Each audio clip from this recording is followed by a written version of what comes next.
শরদিন্দু কর্মকার। মানুষ কেন বলে মোদের নারীর নিজস্ব নাই কিছু?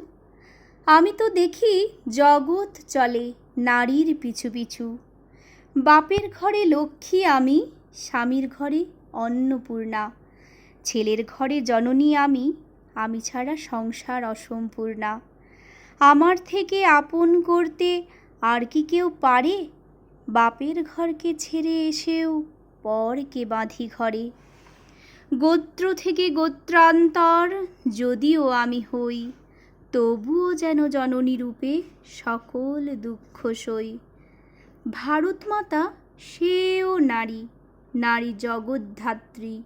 নারী হলো এ জগতের সবার জন্মদাত্রী। পুরুষতান্ত্রিক সমাজ তাই পুরুষকে বড় করে। জেনে রেখো এই পুরুষকেই নারী গর্ভে ধারণ করে। মহাকাল আমার পদতলে শায়িত চিরকাল। আমি ছাড়া এ জগৎ সংসার সবই হবে অচল। ধন্যবাদ।